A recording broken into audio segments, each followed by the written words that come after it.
Welcome back, everyone. Grab your popcorn because today's story is packed with shocking twists, emotional moments, and secrets that change everything. Let's jump right in. Oh man, let me tell you what happened on General Hospital the other day. I was sitting there with my coffee, just relaxing, and suddenly Tracy completely lost her cool with Willow. It was one of those scenes that had me leaning forward, shaking my head, and muttering to myself the whole time that Tracy sure cooked up what has to be her worst plan yet. She went and pretended to be little Scout just to lure Willow down to the pool area. Can you believe that? Poor Willow walked straight into the trap, and before she knew it, everything turned into pure chaos. I felt so bad for her. Tracy's always been a firecracker, but this time she really went too far. And who shows up right in the middle of it, acting like a complete fool? Chase. Lord have mercy, that boy never seems to learn.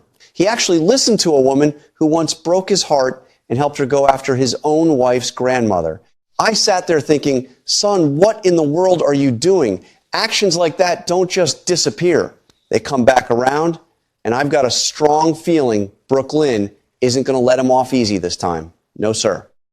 She's got too much fire in her to put up with a husband acting that foolish and disloyal to the family. By the end of the week, things got even hotter. Tracy was screaming at Willow again, yelling at the top of her lungs for her to stay away from the family. Words are one thing, but then Tracy grabbed Willow and started shaking her hard right there at the boathouse on the Quartermain property. Willow looked absolutely terrified, bless her heart. Her face went pale, and you could see the fear in her eyes. It broke my heart watching it. I don't care who you are, nobody deserves to be treated like that. I reckon Chase saw the whole ugly scene and finally lost his temper. He might have even arrested Tracy right on the spot for assault. And honestly, it wasn't just about that moment. Chase was still carrying a big grudge because Tracy had accused him of cheating before and spread all that nasty talk to Brook. Now, we all know Chase isn't the cheating type. He's a good man at heart, just got played badly by Willow in the past. Still, arresting Tracy, that took some nerve. No wonder the prosecutor, Justine Turner, gave him a real sharp talking to on Friday. She warned him good and proper that one more little slip and he'd be out of a job. But here's the funny part, folks. Chase doesn't even work for her. He answers to Commissioner Dante Falconeri. Everything's all tangled up because both Chase and Dante live right there on the Quartermain land that Tracy now controls. It's like trying to live peacefully in a house where the landlord is always stirring up trouble. I've been thinking about it, and I wouldn't be one bit surprised if Chase decides real soon that enough is enough. He might pack up, take Brook and sweet little Phoebe, and move out of that place for good.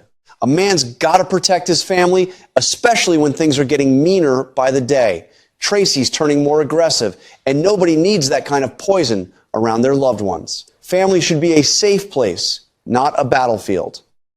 Whew.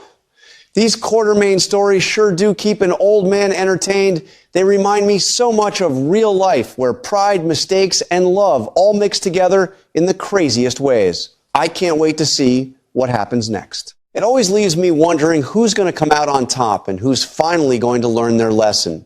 Chase and Brook marriage is teetering right on the edge of falling apart. My heart aches just thinking about it because they've already been through so much.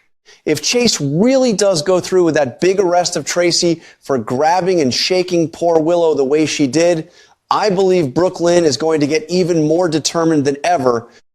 She'll be fired up and ready to do whatever it takes to ruin Willow's reputation once and for all, thinking that's the only way to finally shut this whole painful chapter down and protect her family.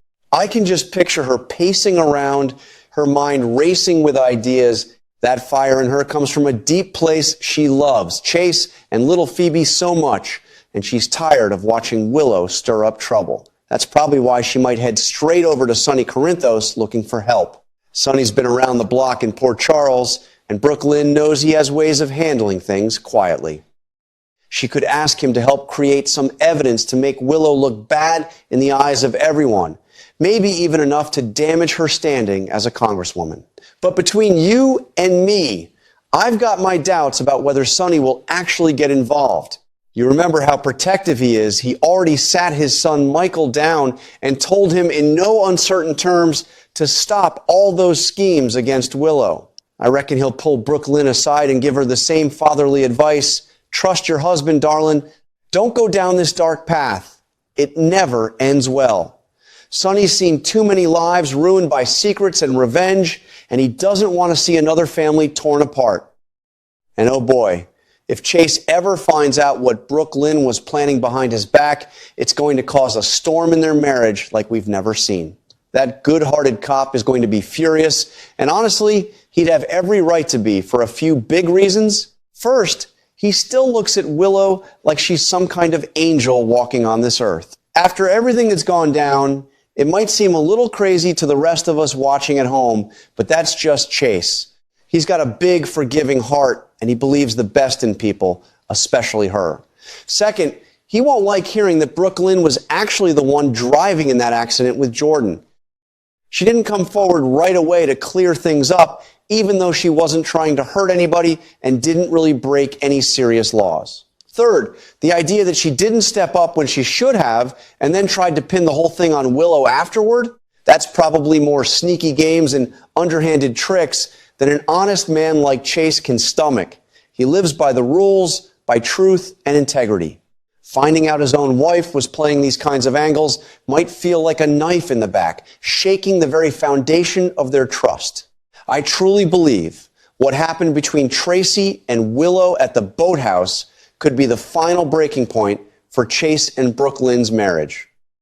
It's already been shaky with all the old wounds, misunderstandings, and lingering hurts. This kind of explosion might just push it right over the cliff. Picture this. If Chase does arrest Tracy, she's not the type to go quietly.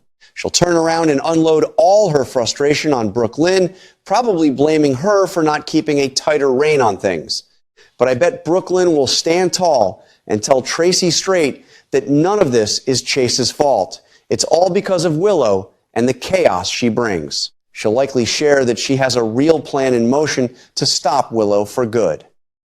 And if Sonny turns her down flat, I wouldn't be surprised one bit if Tracy decides to roll up her sleeves and help her granddaughter-in-law go after Willow herself. Those Quartermain women are tough as nails. When they team up, they protect their own with everything they've got, no matter how messy it gets. Whew, it's a lot to take in, isn't it? Sitting here with my coffee in the morning, watching these stories unfold, it reminds me so much of real life down here in America. Families are complicated. Love gets tested by pride, old mistakes, secrets that refuse to stay buried, and sometimes plain old stubbornness. Chase and Brook Lynn have that precious little Phoebe to think about, and no marriage deserves to have this many dark clouds hanging over it day after day. My heart really goes out to them. I find myself rooting hard for them to find their way back to each other before everything shatters beyond repair. That's what I love about General Hospital, though. It shows us that even the strongest folks stumble and make choices they regret. But with a little forgiveness, honest talking, and a whole lot of heart, they just might pull through and come out stronger on the other side. I'll be right here glued to the screen, counting the days until the next episode, wondering what twist the writers have coming and hoping for some healing in that Quartermain house. These characters feel like old friends after all these years, and their struggles make me appreciate the simpler blessings in my own life even more. What a ride it's been. Whew, what a tangled web they've woven on General Hospital this time. Sitting here thinking about everything that's happened, Tracy losing her cool and shaking Willow at the boathouse, Chase possibly arresting her, Brook Lynn getting more determined than ever to take Willow down, and Sonny maybe stepping in or holding everyone back. It all feels like one big storm cloud hanging over the Quartermain family. I'll be right here with my coffee every day, glued to the screen like an old friend catching up. These characters have been part of my afternoons for years, and I can't wait to see how it all shakes out. Will Chase and Brook Lynn save their marriage? Will Tracy finally calm down? Or will Willow find her own way through the chaos? Whatever happens, it's going to be one heck of a ride. And that, my friends, is why I keep coming back, because deep down, these stories give us hope that even after the darkest days, there's always a chance for healing and happier tomorrows.